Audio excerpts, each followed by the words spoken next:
আল্লাহ রাব্বুল আলামিন তিনি বলেন, ইন্নাল্লাযীনা আমানু ওয়া আমিলুস সলিহাত, যারা ঈমান এনেছে এবং সৎ কাজ সম্পাদন করেছে, ফালাহুম আজরুন গায়রু মামনুন, তাদের জন্য রয়েছে নিরবচ্ছিন্ন পুরস্কার, যেই পুরস্কারের কোনো দিন শেষ হবে না। আর সেই পুরস্কারটাকে বলা হয়েছে জান্নাত। আল্লাহ রাব্বুল আলামিন সূরা মুলুকে বলেন, আল্লাযী খালাকাল মাউতা ওয়াল হায়াতা, তিনি সে মহান সত্তা যিনি মৃত্যু এবং জীবনকে সৃষ্টি করেছেন, লিয়াবলুয়াকুম আইয়ুকুম আহসানু আমালা, তোমাদের মধ্যে আমলে কে সর্বোত্তম এটা তিনি পরীক্ষা করার জন্য। তাহলে জীবনের আগে মৃত্যুর কথাটা এসেছে, তার মানে মানুষ বেঁচে আছে এটাই হলো অসাধারণ। মানুষ যে বেঁচে আছে এটাই হলো কঠিন, মরে যাওয়াটাই স্বাভাবিক। মানুষকে এক সময় দুনিয়া ছেড়ে চলে যেতে হবে। আল্লাহ বলছেন, আমি মৃত্যু এবং জীবন উভয়টাকে সৃষ্টি করেছি, তোমাদের মধ্যে কে আমলে উত্তম এটা পরীক্ষা করার জন্য। তাহলে আপনি যেমন মাখলুক, পিঁপড়া যেমন মাখলুক, গরু ছাগল যেমন মাখলুক, তেমন সাথে সাথে যে মৃত্যু এবং জীবন আছে এই দুইটাও মাখলুক। এই দুটাকে আল্লাহ সৃষ্টি করেছেন। একদিন এই মৃত্যু, যে মৃত্যু আপনাকে নিয়ে চলে যায়, একদিন এই মৃত্যুরও মৃত্যু হবে। যাই হোক, আমি যে কথা বলছিলাম, আল্লাহ বলছেন যারা ঈমান এনেছে, ঈমানের সাথে সৎ কাজ সম্পাদন করেছে, এদের জন্য রয়েছে নিরবচ্ছিন্ন পুরস্কার। তাহলে দুইটা বিষয় একসাথে, ঈমানও থাকা লাগবে, আমলও থাকতে হবে। ঈমান আছে সবার, সবাই বলেন যে আমি আল্লাহতে বিশ্বাসী, আল্লাহকে বিশ্বাস করি, কিন্তু আমলের ক্ষেত্রে যে দেখা যায় মসজিদে ফাঁকা, মসজিদ ফাঁকা। এমন যদি হয় তাহলে আল্লাহ নাজাত দিবেন না।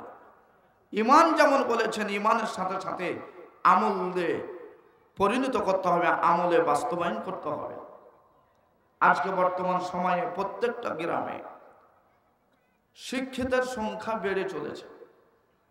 যেই গ্রামে একজন আলেম ছিল সেই গ্রামে এখন 5 জন আলেম, যে গ্রামে একজন মাস্টার ছিল সেই গ্রামে 5 জন মাস্টার। কিন্তু আমলের সংখ্যাটা অনেক কম হয়ে গেছে। এক সময় ফজরের পরে প্রত্যেকটা বাড়িতে অথবা অধিকাংশ বাড়িতে ফজরের পরে কোরআন শুদ্ধ হোক অথবা অশুদ্ধ হোক পড়তো, কিন্তু এখন হাজার হাজার হাফেজা বাড়িতে শুয়ে আছে, হাজার হাজার হাফেজ ওই গ্রামে শুয়ে আছে, অথচ ফজরের সময় কোরআন তেলাওয়াত নাই। শুধুমাত্র আছে কোথায়? প্রতিষ্ঠানে। প্রতিষ্ঠানে তো পড়ছেন ইবাদতের জন্য, প্রতিষ্ঠানে তো চাকরি, পড়তে বাধ্য, পড়বেন তো। নিখুঁত ভাবে আল্লাহর জন্য কয় মিনিট পড়ে। আল্লাহ তাই বলছেন, ইন্নাল্লাযীনা আমানু ওয়া আমিলুস সলিহাত ফালাহুম আজরুন গায়রু মামনুন, যারা ঈমান এনেছে, ঈমান আনবে এবং সৎ কাজ সম্পাদন করবে, আমি আল্লাহ তাদের জন্য নিরবচ্ছিন্ন পুরস্কার রেখেছি, আর সেটাই হলো জান্নাত। আল্লাহ যেন আমাদেরকে কবুল করেন, বলি আমিন। নিজের আমল যদি নিজে না করেন তাহলে আপনি কিয়ামতের মাঠে অন্য কোনো ব্যক্তি বা গোষ্ঠী এর অশীলতা পার হতে পারবেন না। নিজের আমল দিয়ে নিজেই পার হতে হবে। দেশে বা জীবনে একজনের নামে আরেকজন পার হয়ে চলে যায়। দেখা গেছে সে একজন নেতার ছেলে, তো নেতার ছেলে, কিন্তু নেতার ছেলে আর পড়া খুব পড়েনি, অথচ নেতা পড়াশোনা করেছে। তো নেতার ছেলে নেতার চেয়ারই পার হয়ে চলে গেল, অথচ নেতার মতো বিদ্যা বুদ্ধি নাই। এটা পৃথিবীতে চলে, কিন্তু কিয়ামতে চলবে না। একটি আমরা হাদিস পেশ করি।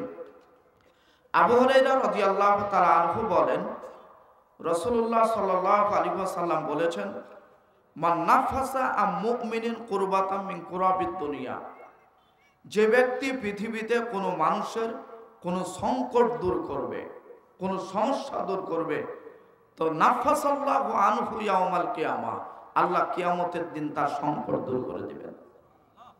কিয়ামত আছে এটা তো বিশ্বাস করেন।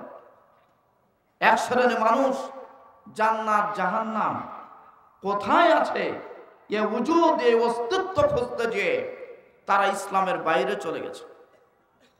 কোরআন সুন্নাহকে যদি বুঝ সালাফদের মতো সঠিক বুঝ যদি না হয়, তো কোরআনের কারণেই আপনারা ইসলামের বাইরে চলে যাবেন। এই জন্য যে কোনো সময় যে কোনো মানুষের কাছে যে কোনো প্রতিষ্ঠানে যে ফতোয়া নিতে হবে না, ফতোয়া দেওয়ার যোগ্য যিনি তার কাছে যেতে হবে। ওই ডাক্তার পেয়েছেন রাস্তাঘাটে, তো ডাক্তারকে ধরেছেন, উনি তো স্বাভাবিক ডাক্তার, ওনাকে বড় অসুস্থ তারও চিকিৎসা চাইছেন, তখন সে কি বলবে? তখন একটা ওষুধ দিয়েই দিয়েছেন, হয়েছে যক্ষা, দিল জ্বরের ওষুধ। তো অনুরূপভাবে রাস্তাঘাটে যখন একজনকে দেখলেন খুব টুপি পাঞ্জাবিতে খুব মোটা তাজা ইত্যাদি ইত্যাদি আছে, তখন ফতোয়া ধরেছেন, তখন সে আর বাঁচার জন্য ইমামতি টিকার জন্য একটা ফতোয়া দিয়েই দিয়েছে। বলেছে যে কুরবানির সাথে কি আকিকা হবে, তখন তারও তো জীবন বাঁচা লাগবে, এত মানুষের সামনে জিজ্ঞাসা করছে, বলতে না পারলে কি বলে? তখন বলে হ্যাঁ হ্যাঁ চলবে, অসুবিধা নাই, দেন। তো বাস্তবে জেনে বুঝে কোরআন হাদিসের সঠিক বিদ্যা নিয়ে জনগণকে বোঝাতে হবে। আর কোরআন হাদিস যদি সঠিক বুঝ না হয়, তাহলে আপনি ইসলামের বাইরে চলে যাবেন। যত দল পৃথিবীতে আছে, রাফেজি বলেন, খারিজি বলেন, শিয়া বলেন, পৃথিবীতে যত দলগুলি আছে, প্রত্যেকটা দল কোরআন হাদিস বুঝতে যে ভুল করার কারণে ইসলামের বাইরে চলে গেছে। যদি রাফেজা একটি দল আছে, তাদের আলোচনা নিয়ে আসেন, তাহলে দেখবেন তারা কোরআন হাদিস বুঝতে বুঝতে এক সময় বলল যে আলী রাদিয়াল্লাহু তাআলা আনহু হলেন আমাদের ইলাহ, আল্লাহ। বুঝটা বাইরে চলে যায়নি, তারা বাহির, ইসলামের বাইরে চলে গেছে।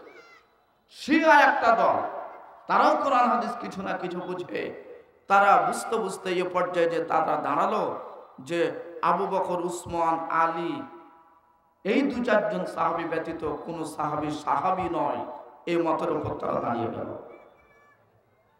এই শিয়ারাই এক সময় কোরআন হাদিস বুঝতে বুঝতে তারা কিছু বুঝে, এক পর্যায়ে তারা বলল কন্টাক্ট বিবাহ, সাময়িক বিবাহ, যেটাকে নেকায়ে মোতা বলা হয়, সে বিবাহ জায়েজ।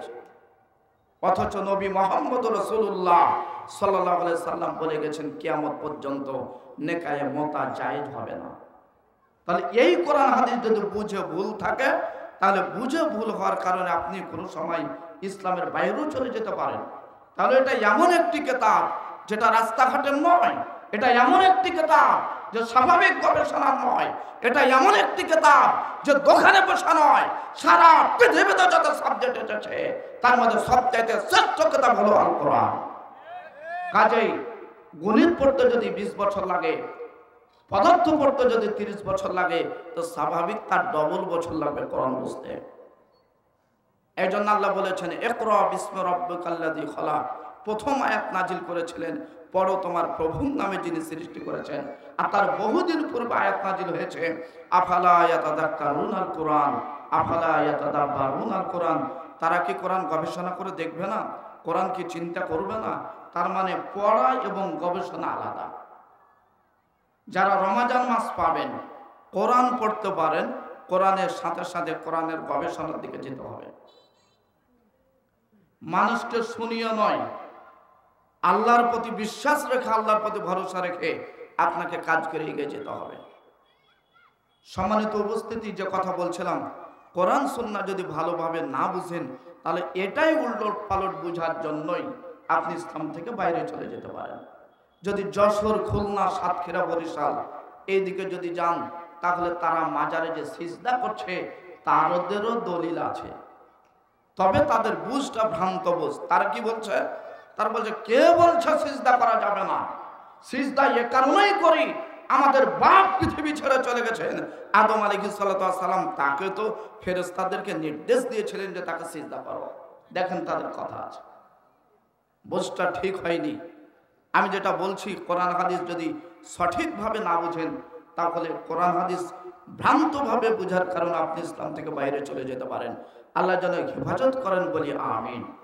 সম্মানিত উপস্থিতি, এ কারণে 24 ঘন্টার মধ্যে খাওয়া দাওয়া করেন, কাজ করেন, সব কিছু করছেন, তো 24 ঘন্টার মধ্যে কমপক্ষে হলো 10 মিনিট হলেও আপনি মুসলিম হিসাবে কোরআনটা পড়ার চেষ্টা করবেন। আল্লাহ যেন কবুল করেন, বলি আমিন। আমি 14 সালে কুল্লিয়া হাদিস শেষ করেছি, তো যে সময় আমি পড়াশোনা কলমডাঙ্গায় করি, সে সময় মদিনার বইগুলি পাওয়া খুব কঠিন ছিল। আর বর্তমান সময়ে আরবিক বই এবং ওই আরবিক বইয়ের বাংলা অনুবাদ সবকিছু আপনার সামনে, এতেসাম সহ আরো বহু পত্রিকা ইত্যাদি ইত্যাদি সব বইগুলো আপনার সামনে। শুধু অভাব আপনার শ্রম দেওয়া। শ্রম কেন দিতে পারেন না? কেন ৫ ওয়াক্ত সালাত পড়তে পারেন না? কেন তাহাজ্জুদ পড়তে পারেন না? কেন নফল সালাত পড়তে পারেন না? তার মৌলিক দাঁড়িয়ে গেছে আপনার অলসতা। তা আল্লাহ নবীজি তিনি নবী হয়ে তিনি আল্লাহর কাছে দোয়া করতেন, আল্লাহুম্মা ইন্নী আউযু বিকা মিনাল হাম্মে ওয়াল হুজনে ওয়াল আজজে ওয়াল কাসালে ওয়াল জুবনে ওয়াল বুখলে ওয়া দলাইদ দাইন ওয়া গলাবাতির রিজাল।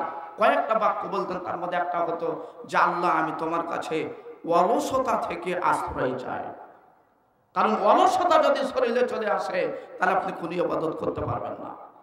আপনার বউ আপনি নিজে এত ইবাদতে ঢিল কেন? শরীরটা চাঙ্গা ভাবে মোটা হয়েছে ফ্রিজে রাখা বস্তু খেয়ে, এখন আর ইবাদতে যেতে পারেন না। আল্লাহ রাসূলের খাবারের পথ নিয়ম ছিল, আপনি আলেম ওলামা রিকশা ভ্যান চালক সব চাইতে ইবাদত মুখে থাকতে হবে। যারা আরবিক ভাষায় পণ্ডিত, যারা কোরআন হাদিস বুঝে, এদেরকে সব চাইতে বেশি ইবাদত মুখে হতে হবে। আল্লাহ নিজে বলছেন, আমাকে একমাত্র ভয় করে আলেম ওলামারা। কাজেই আপনার খেয়ে অতিরিক্ত খেয়ে পেলেই খেয়ে নিতে হবে, এইভাবে শরীরকে তরুতাজা করে শরীরে অলসতা আনা যাবে না। নিয়মে খান, নিয়মে চলেন। আল্লাহ রাসূল সাল্লাল্লাহু আলাইহি সাল্লাম যেমন তিনি সেনাবাহিনীর কাজ করতে পারতেন, তেমন হাঁটা চলা করতে পারতেন। 5 মিনিটের রাস্তা, তাই আপনি অটো ছাড়া যেতে পারবেন না। একটা কথা হলো, সব সময় কেন খাবার দাবার মুখে থাকে? খাবার দাবার টাইমে থাকবে, সব সময় থাকবে না। সব সময় যেটা মুখে থাকবে সেটা হলো জিকির। আল্লাহ নবী বলছেন, ক্বালা নবী সাল্লাল্লাহু আলাইহি সাল্লাম ক্বালা আল্লাহু তাবারাকা ওয়া তাআলা, আল্লাহ তাআলা বলেছেন, আনা মা আবদি মা যাকারানি ওয়া তাহাররাকাত বি শাফাতাহু আও কামা ক্বালা আলাইহিস সালাতু ওয়াস সালাম। আল্লাহ নবী বলছেন যে আল্লাহ তাআলা বলেছেন, আমি আমার বান্দার সাথে ততক্ষণ পর্যন্ত থাকি যতক্ষণ সে নিজে জিকিরে ব্যস্ত থাকে এবং তার 2 ঠোঁট আমার জিকিরে নড়তে থাকে, এতক্ষণ পর্যন্ত আমি তার সাথে থাকি। তার সাথে মানে তার সহযোগিতাতে আমি থাকি। তাহলে রাস্তাঘাটে চলবেন ফিরবেন, যে কোনো জায়গায় যান, মুখে এগুলি থাকতে হবে। সুবহানাল্লাহ, আলহামদুলিল্লাহ, লা ইলাহা ইল্লাল্লাহ, আল্লাহু আকবার, যে দোয়াগুলি জানেন। আমি প্রথমেই বলেছি একটু ভাঙাচোরা হয়ে আছে, কণ্ঠ বা একটু সমস্যা, এই জন্য আমি মূল কথাগুলো আপনাদেরকে খণ্ড খণ্ড করে বলছি, অবশ্যই মনে রাখার চেষ্টা করবেন। তাহলে সব সময় খাওয়ার পথ আনবেন না। যদি মনে করেন আল্লাহর কাছে কিছু নিব, তাহলে সব সময় মুখে যেটা রাখতে হবে সেটা হলো জিকির। জিকির বলতে ওই দক্ষিণ দেশের জিকির না, এটা ওটা করে টানবেন না। রাস্তাঘাট যেখানে আছেন সেখানেই পড়বেন, সুবহানাল্লাহ, আলহামদুলিল্লাহ, লা ইলাহা ইল্লাল্লাহ, লা হাওলা ওয়ালা কুওয়াতা ইল্লা বিল্লাহ। আল্লাহ রাসূল বলছেন, কেউ যদি বলে লা হাওলা ওয়ালা কুওয়াতা ইল্লা বিল্লাহ, তো তার জন্য জান্নাতে একটা খেজুর গাছ রোপণ করা হবে। তার মানে বুঝতে পারলাম, এর জন্য যদি খেজুর গাছ রোপণ করা হয়, তার মানে এই লোকটা জান্নাতে যাবে। অথচ এই তাসবিহগুলি পড়ার জন্য ওযু লাগবে না, গোসল লাগবে না, কিবলা লাগবে না, যে অবস্থাতে আছেন সে অবস্থায় পড়তে পারবেন। শুধু আপনার অলসতার কারণে পড়তে পারেন না। সম্মানিত উপস্থিতি, আল্লাহ রাসূল বলছেন, মান নাফাসা মুমিনান কুরবাতাম মিন কুরাবিদ দুনিয়া নাফাসাল্লাহু আনহু কুরবাতাম মিন কুরাবি ইয়াউমিল কিয়ামা। কেউ যদি দুনিয়াতে কোনো মানুষের সংকট দূর করে, তো আল্লাহ কিয়ামতে তার সংকট অসুবিধা দূর করে দিবেন। সবসময় মানুষকে বাঁধানোর চেষ্টা করবেন না, সবসময় চেষ্টা করবেন মানুষকে সহজ করে দেওয়া। আল্লাহ রাসূল তার পরের বাক্য বলছেন, ওমান ইয়াসসারা আলা মুসিরিন ইয়াসসারাল্লাহু আলাইহি ফিদ দুনিয়া ওয়াল আখিরাহ। কেউ যদি দুনিয়াতে কোনো ব্যক্তির কোনো কাজকে সহজ করে দেয়, তাহলে আখিরাতে এবং দুনিয়াতে উভয় জায়গাতে আল্লাহ তার কাজ সহজ করে দিবেন। আর আমরা সবসময় করতে কোনটা ভালোবাসি? শয়তানের ওয়াসওয়াসায় মানুষকে যত পারি চিপার মধ্যে রাখতে চায়, যত পারি। আপনার বাপ যখন বেঁচে ছিল তখন আপনার আব্বা আপনাকে বলছে, এই আইলটা দিয়ে লোকজন যাতায়াত করে, আইলটাতে দুই দিক থেকে মাটি কেটে মোটা করে রাখবে যাতে মানুষ পড়ে না যায়। আর আপনি জমি ভাগ করার পর আপনি বলছেন এটা কর, মানুষের বাপের জমি, আইল কেটে ফেলে দাও, ছোট করে রাখো। অথচ সূরা কলামে, আপনি সূরা কলাম যদি খুলেন তাহলে সূরা কলামে দেখেন তার বাপ অনেক বাগান ছিল, বাগানের ফল পাড়লে এলাকার মানুষকে বলতো চলো যাই, আগামীকাল ফল পাড়বো, তোমাদেরকে কিছু দিব। সে নিজে ফল গ্রহণ করত, আত্মীয় স্বজন ফকির মিসকিনকে কিছু ফল দিত। তার বাপ যখন মারা গেছে তখন তার ভাইয়েরা সব যুক্তি করলো যে আব্বা খুব একটা বুঝতো না কিছু। দেখবেন বাপের থেকে ছেলেরা খুব পণ্ডিত ভাবে, বাপ বেঁচে আছে, বাপ একটা কথা বলবে। আপনি একটা কাজের জন্য গেছেন, একটা পুকুর, 1 ঘন্টা পানি নেবেন বা পুকুর থেকে 5 কেজি মাছ নেবেন, তা আপনার আব্বা 60 বছর বয়স, বেঁচে আছে, একটু সম্মান দেন না কেন বাপকে? আপনার বাপের কাছে গেছে লোকটা দিয়ে বলছে আপনার পুকুর থেকে পানি নিব 1 ঘন্টা, তো আপনার আব্বা হ্যাঁ বলবে কি না বলবে? আপনি পণ্ডিত ছেলে, আপনি বলছেন না না পানি দেওয়া যাবে না, পুকুর শুকিয়ে যাবে। এত পণ্ডিত কেন? বাপ তো বেঁচে আছে, মৃত্যুর পরে একটা পুকুর তৈরি করবে, তারপরে মালিকানা করবে। এই পণ্ডিত ছেলেগুলি ইসলামের যদিও বাহ্যিক দৃষ্টিতে মনে হয় শুভ লক্ষণ, তবে এই পণ্ডিত ছেলেগুলি ইসলামের দৃষ্টি কমায়, এটাই ইসলামের চূড়ান্ত ক্ষতিকর হবে। কারণ যারা বাপের সম্মান বোঝে না, মায়ের সম্মান বোঝে না, তারা বাইরে দাওয়াত দিয়ে কিসের ঢঙের দাওয়াত দিবে ওরা? অনেক মানুষকে দেখবেন যে পাঞ্জাবি টুপি গায়ে দিয়ে দাওয়াত দিচ্ছে, টাকা দান করছে, এটা ওটা করছে, অথচ বাড়িতে খোঁজলে দেখেন মা ভিক্ষা করে। তোমার দাওয়াতের 2 পয়সার দাম আছে? তাই আল্লাহ নবীর পথে আসতে হবে।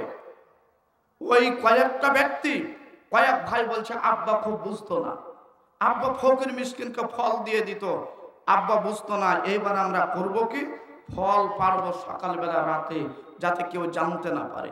সব চলে গেল, যাওয়ার পরে তবে ইনশাল্লাহ বলেনি, সবাই চলে গেল। যার পরে দেখছে যে বাগান সব পুড়ে ছাই হয়ে গেছে, বাগানে নেই সেখানে। তখন তাদের মধ্যে এক ভাই বলছে বড় ভাইকে যে বাগান গেল কোথায়? তখন বড় ভাই বলছে আমি তো আগেই বলেছিলাম যে কাজ করা যাবে না। কাজে বাপের পথগুলিকে, বাপের পথ যারা সঠিক পথ আছে সেটাকে ধরে রাখার চেষ্টা করতে হবে। সম্মানিত উপস্থিতি, যে কথা বলছিলাম, মানুষের কাজ যদি সহজ করে দেন, আল্লাহ আপনার দুনিয়াতে আখিরাতে আপনার কাজও সহজ করে দিবেন। তারপরে বলছেন আল্লাহু ফি আউনিল আবদি মা কানাল আবদু ফি আউনি আখি। আল্লাহ ততক্ষণ পর্যন্ত বান্দার সহযোগিতা থাকেন যতক্ষণ পর্যন্ত বান্দা অন্য ভাইয়ের সহযোগিতায় থাকে। আপনি 5 টাকা দান করছেন কোনো ভাইকে, তো জানবেন যে ইনশাআল্লাহ 5 কোটি টাকার মতো আল্লাহ আপনাকে সহযোগিতা করবেন। আল্লাহ সহযোগিতাকে এমন ভাবে বললেন যে তুমি তোমার ভাইয়ের সহযোগিতা করলে আমি আল্লাহ তোমার সহযোগিতার জন্য রেডি আছি। তাহলে আল্লাহর সহযোগিতা পাওয়ার জন্য মানুষের সহযোগিতা করা উচিত। সম্মানিত উপস্থিতি, কত কাজ করতে করতে মানুষের সহযোগিতা কি করবেন, ইবাদতই করার সময় পান না। তার শেষ বাক্যে, হাদিসের শেষ বাক্যে আল্লাহ রাসূল বলছেন ওয়ামাম বাত্তা বিহি আমালু লাম ইসরি বিহি নাসাবুহু, রাওয়াহু মুসলিম। যার আমল যাকে পিছিয়ে দিল তার বংশ মর্যাদা তাকে এগাতে পারবে না। আপনার যদি আমল না থাকে তাহলে বাপের কারণে, গোষ্ঠীর কারণে, এলাকার কারণে, চাকরির পদের কারণে আপনি কিঞ্চিত পরিমাণ কিয়ামতে নাজাত পাবেন না। নিজের আমল নেই, আপনাকে কবরে যেতে হবে। তাই তো আল্লাহ নবী বলেছিলেন ফাতেমাকে, ফাতেমা দুনিয়ার যদি কিছু চাও তো আমার কাছে চাও, আমি দেব, কিন্তু আখিরাতে জাহান্নামের শাস্তি থেকে আমি নবী হিসাবে, তুমি মেয়ে হিসাবে তোমাকে কিঞ্চিত পরিমাণ জাহান্নামের আগুন থেকে রক্ষা করতে পারবো না। ওখানে তোমাকে তোমার নিজের আমল দিয়েই পার হতে হবে। আপনি অল্প কথাতে আসেন যে আল্লাহ রসুল যদি তার ফাতেমাকে কথা বলেন যে তোমার আমি কিছু করতে পারবো না, দুনিয়াবি কিছু চাইলে চাও, তাহলে আপনার বাপ আপনার আমল কিছু করতে পারবে উপকার? তাহলে নিজের আমল নিজে করে যান। আর পাগল সেজে যেন না, বউয়ের কারণে, ছেলের কারণে, মেয়ের কারণে না খেয়ে থেকে সালাত না পড়ে সবকিছু ইনকাম করবেন, এই ভুল পথে যেন না। বউও বাঁচাবে না, ছেলেও বাঁচাবে না, মেয়েও বাঁচাবে না। আপনার আমল নিয়েই আপনাকে এগিয়ে যেতে হবে।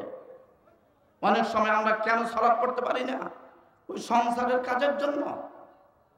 ইবাদত করার পরে যদি সংসার কাজ হবে, নচেত ইবাদত করবো না শুধু সংসার মেতে থাকবে, এটা না। আর একটা সংক্ষিপ্ত হাদিস বলি, আমি আমার আলোচনা শেষ করবো, আর 2-1 মিনিট আমার সময় আছে, শেষ করে দেবো ইনশাআল্লাহ।